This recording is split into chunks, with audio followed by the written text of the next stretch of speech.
And this is our big story tonight on this edition of India Tonight. Well, the elites do anything for profit. It's a massive supervision failure. This is what we're hearing senators on the banking committee in the United States say. On the other hand, you have the Fed Vice Chair Michael Barr, who's welcoming outside scrutiny. Then there is the US President himself, Joe Biden, who says his team has handled the banking crisis well, and he's expressed confidence that things are settling now. But Biden is also admitting that the White House's response is not over yet.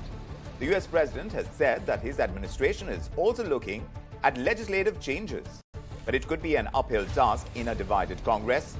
Interestingly, a US regulator has told a Senate panel that Silicon Valley Bank, SVB, has done a terrible job of managing risks.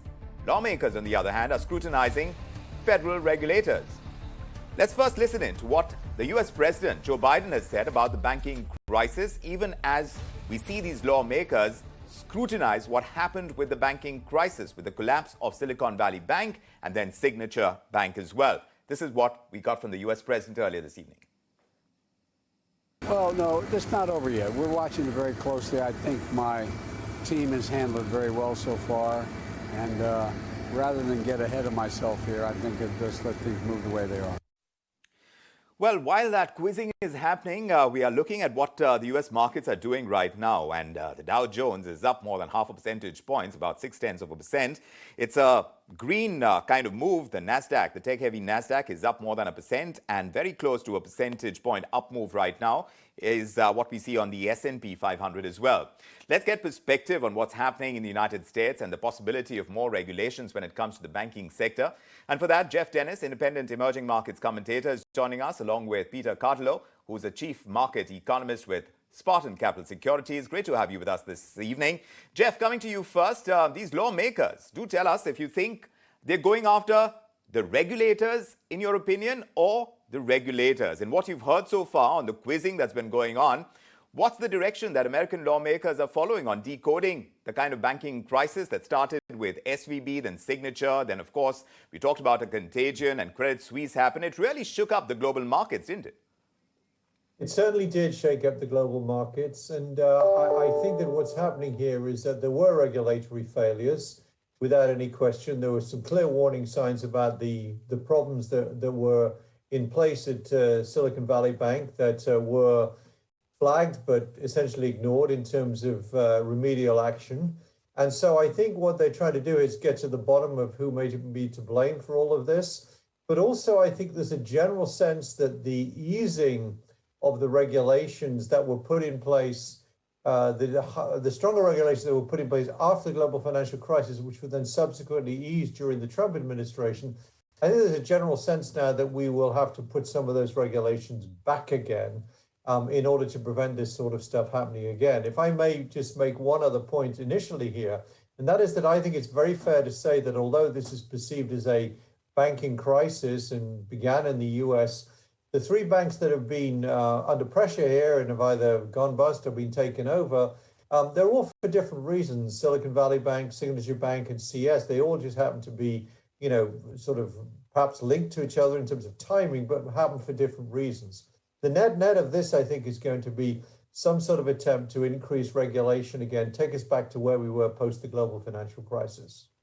So is this going to be a net negative for the markets if you're seeing more regulations come in? Peter, do come in on this. How deep an impact do you see this process that is being followed now by lawmakers in the United States? What kind of effect is that going to have on the markets, according to you? I think it already had a negative effect. I think going forward, it's not. Certainly, you know, over-regulating can be a negative factor, but they need to regulate because it was quite obvious that the regulators, you know, just were sleeping at the wheel. And as a result of this, we had this banking turmoil. But in general, the regulators and the Secretary Treasury and President Biden himself have repeatedly said that the banking system is strong. Of course, you know, they need to tighten up the regulations somewhat. But I think it's pretty much under control. That's not to say that some other small regional bank can't erupt. There probably will be some other name in focus, but I think in general that the major scare is over. Major scare is over, and the questions are being raised on how the scare actually happened after we've seen the severity of a financial crisis in 2008. Geoff, in terms of the lessons learned and being able to tackle the situation as it emerged, the US President, Joe Biden, he's taken some amount of credit for being able to handle this crisis better than perhaps what we have in the past. How well has the system really responded to the crisis as it unfolded? I think the system's responded very, very well, but I think it's worth pointing out, and Peter said basically the same thing here, but I think this is nothing like as big a crisis as we had in 2008, which was across the system with banks inadequately capitalized, with huge amounts of bad debts on their balance sheets, etc. This was much more, I think, idiosyncratic. It was much more contained.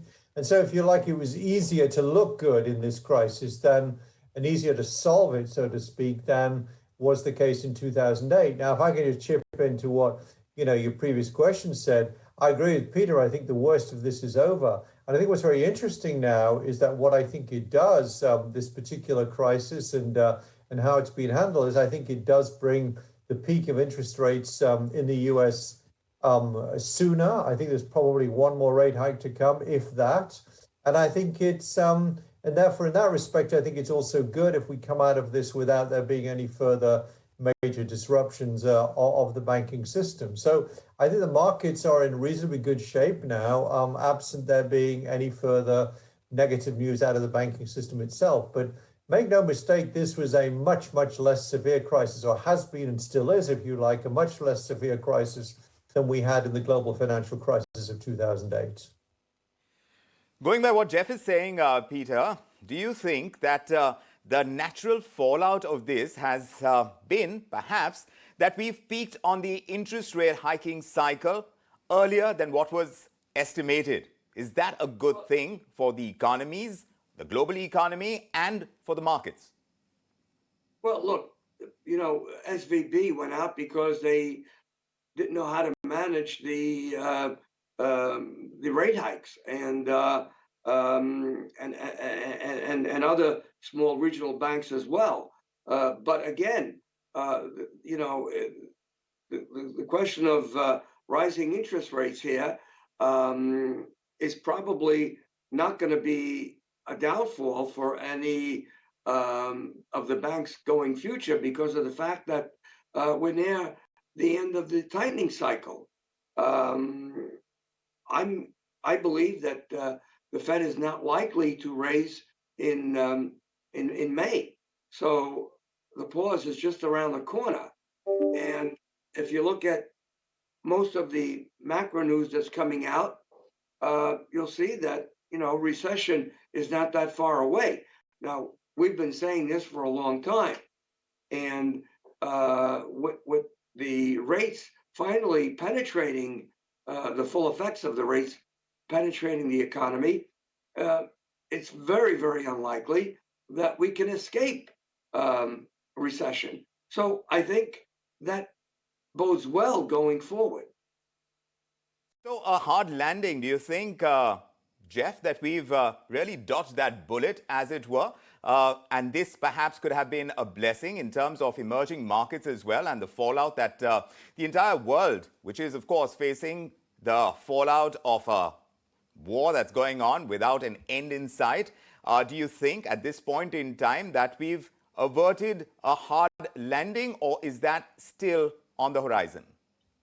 Many definitions of a hard landing, but what I think you can say is that an earlier peak in interest rates, a lower peak, and potentially earlier cuts, although I'm still very skeptical as to whether there'll be cuts later this year in US interest rates, all I think translate into a better environment now for the emerging markets. We had a very good start to the year in January and then gave it all back in February and the early part of March. I think what's really important about the emerging markets here is, number one, This is going to bring, I think, us back to a lower dollar environment as the flight to quality begins to end.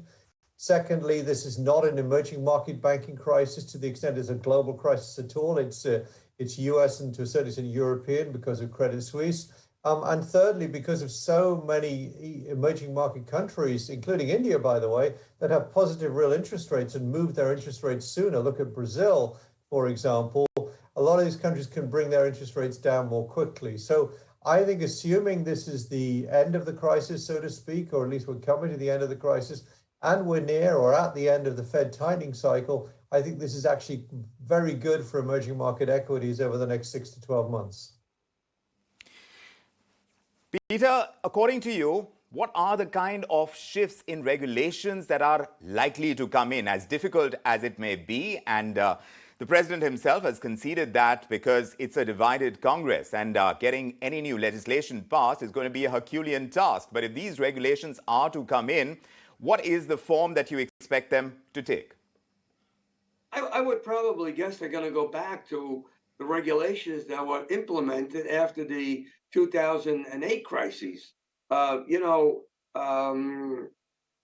until a few years ago, the regulations were quite severe, and unfortunately, Dodd-Frank, who was the author of these regulations, when he became chairman, when he became part of when he became a board member of SVB, he actually petitioned President Bush at that time to lessen the regulations, and they did.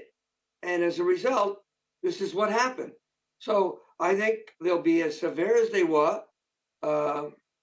post the 2008 banking crisis. Geoff, you did mention that the emerging markets, and you did mention India as well, in terms of the kind of banking crisis that we saw the world over, it's not something that really affected us. And we've been talking about the resilience of our markets, and especially about our banking system as well. The RBI has come out and spoken at length about how the banking system in India is very secure. In terms of the capitulation that we saw in the markets because of this banking crisis, obviously, investors were expecting much worse to unfold. Where were the biggest loopholes? If you can point that out to our viewers, and why you think emerging markets like India do it differently and perhaps don't have similar risks when it comes to the banking system. I think obviously things are going to be different across different countries, but I think the most important difference between the US banking system and other banking systems across the emerging markets are that you have a much greater concentration of emerging market banking into, generally anyway, into a number of small and therefore well-capitalized banks. So bear in mind that this began, albeit Silicon Valley Bank is a big bank, it's still a regional bank. And of course, you've had the fallout with First Republic and worries about other banks. The Signature Bank is a small bank. But if you look at India, you look at Brazil, you look at a lot of other countries across EM, you've got a much, much more concentrated banking system. And therefore, I think that necessarily means the risk of small banks causing problems is much lower. Generally, however, I would say I think regulations on banks are pretty good across most emerging markets, not across the board, but still across most markets. I think what's fascinating here is, as we've seen these three banking episodes, SVB, Signature, and Credit Suisse, happening, I believe, for essentially different reasons, albeit within the rising interest rate environment that we're getting. We've seen across the world, especially in the US, you've seen no talk whatsoever of problems in emerging markets. And I think that's primarily, as I say, got to do with the concentration of emerging market banks into banking systems into much bigger banks. And I think that cannot be ruled out. And I think in some sense, this has been a really pretty good period for EM in terms of that particular factor. Peter, the natural kind of negative that follows from a banking crisis is that the banking system anywhere in the world gets a little more wary to give out those loans. And corporate loans is where it's at. It also determines how corporate earnings pan out. Do you see a hit on that front in terms of the next couple of quarters? Do you see corporate earnings getting hit because of the banking crisis? Because there will be a lag effect, right? I'm not sure, if they'll be affected in the first quarter, but as I said before, over-regulating always is a nag on future earnings. But I think that once new regulations are imposed, that certainly is going to have somewhat of a negative effect. But not in the general economy. So the answer to that is there might be some impairment in earnings, but not to the degree that it will cripple earnings, or let's say earnings go negative. Obviously, in a recession, earnings will cool off, and I expect that to happen perhaps in the second or third quarter of this year. Right. So, and then of course it depends what type of a recession. Right. Are we looking at a mild recession? Yes. At a severe recession? I think we're still headed for a mild recession. Mm-hmm. Well, we'll have to keep watching the cues, but for the moment, the banking crisis as such seems to have been averted from getting any worse than it was initially feared when we saw bank after bank and these three big, not all big, but of course when SVB started, we feared the worst of a contagion taking place and the markets got extremely jittery, and that seems to have been controlled.